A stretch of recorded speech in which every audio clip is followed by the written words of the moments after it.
Gaming news Press start to play. on the Random 30 Countdown. He's back. Let's talk about gaming. A new one, Streets of Rage 4. Yeah, so were you a fan of arcade games growing up? Did you go to the I'll local have a fish and crack chip at shop? And so you're this familiar is with a game Donkey called... Kong. Yeah, true. So, oh god. Yeah, you're so welcome. did you ever play like Double Dragon?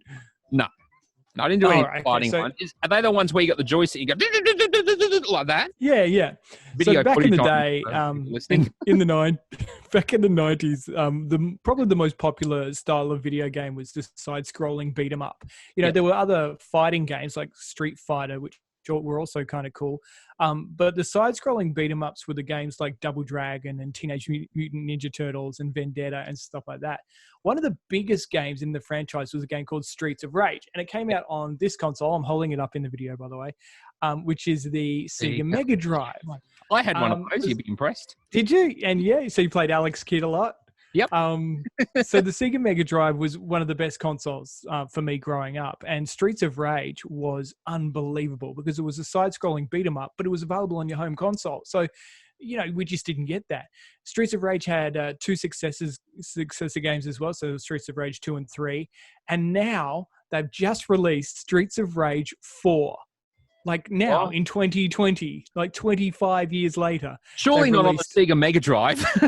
No, this is out on your Nintendo Switch, it's out on PlayStation 4, and it's available on Xbox as well. So you can actually get it on the Xbox Game Pass and play it on either your Xbox or your PC. Right. The game is amazing. All the graphics in it are actually hand drawn. So it just looks beautiful. It looks like a 90s cartoon. So, you remember the cartoons you used to watch in the 90s, how they were fighting each other and stuff. It looks like that kind of cool cartoon. It's all hand drawn. The developers behind it recently did a remake of Wonder Boy in Monsterland. Actually, the Wonder Boy 3, The Dragon's Trap, which was a really cool remake of that classic game. And they said, do you reckon Sega will be able to do Streets of Rage? And they said, yep, no worries, go for it. And it's amazing. They've created a real homage to the classic games, but brought in a lot of modern technique as well. And this hand drawing stuff just looks insane. There's 12 levels, so many different modes. If you want to read the full review, it's up online now, where you can also see some footage of Streets of Rage 4. Well worth playing. Cool, man. All the details, random30.com.au.